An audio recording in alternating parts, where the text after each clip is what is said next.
ইরানের সঙ্গে যুদ্ধবিরতি কার্যকর হলেও ক্ষেপণাস্ত্র হামলায় ক্ষয়ক্ষতি নিয়ে মাথায় হাত ইসরায়েলিদের। নেতানিয়াহুর কাছে চেয়ে বসেছেন ক্ষতিপূরণ। ইসরায়েলি কর্তৃপক্ষ জানিয়েছে, ক্ষতিপূরণের দাবি জানিয়ে প্রায় ৩৯,০০০ আবেদন এসেছে।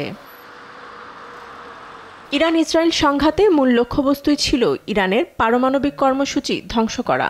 এমন পরিস্থিতিতে আন্তর্জাতিক আণবিক সংস্থা IAEA নিন্দা না জানিয়ে উল্টো এক প্রস্তাবে ইরান পারমাণবিক অস্ত্র বিষয়ক বাধ্যবাধকতা লঙ্ঘন করেছে বলে ঘোষণা করেছে। এতে ইসরায়েলে আক্রমণের পথ প্রশস্ত হয়েছে। এমন কারণ জানিয়ে IAEA-র সঙ্গে সকল প্রকার সহযোগিতা স্থগিত করে বিল অনুমোদন করেছে ইরানের পার্লামেন্ট। আরও দ্রুত গতিতে এগিয়ে যাবে ইরানের পারমাণবিক কর্মসূচি বলেছে পার্লামেন্ট স্পিকার মোহাম্মদ বাকের কালিবাফ। ইরানের পারমাণবিক স্থাপনায় হামলার পরও আন্তর্জাতিক আণবিক শক্তি সংস্থা নিন্দা করেনি। এতে সংস্থার আন্তর্জাতিক বিশ্বাসযোগ্যতা ক্ষুণ্ণ হয়েছে। এই কারণে ইরানের আণবিক শক্তি সংস্থা তাদের পারমাণবিক স্থাপনাগুলির নিরাপত্তা নিশ্চিত এবং শান্তিপূর্ণ পারমাণবিক কর্মসূচি দ্রুত গতিতে এগিয়ে না যাওয়া পর্যন্ত সংস্থার সঙ্গে সহযোগিতা স্থগিত করছে। জাতিসংঘের পারমাণবিক পর্যবেক্ষণ সংস্থার প্রধান রাফায়েল গ্রোসি বলেছেন, তাদের সর্বোচ্চ অগ্রাধিকার এখন সামরিক হামলার প্রভাব মূল্যায়ন ও সমৃদ্ধ ইউরেনিয়ামের মজুদ যাচাই করা।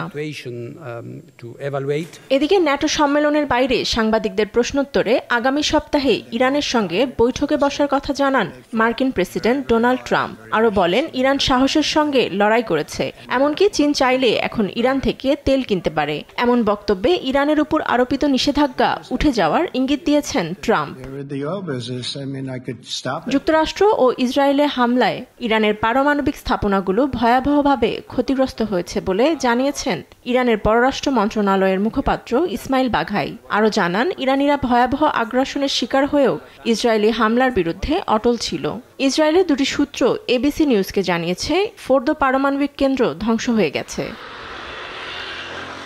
ব্যাপক ক্ষয়ক্ষতি মোকাবিলার সঙ্গে ইরানের ইন্টারনেট সংযোগ নিষেধাজ্ঞা কিছুটা শিথিল করা হয়েছে। ফাতেমা তাসনিম, নিউজ ডেস্ক, দেশ টিভি।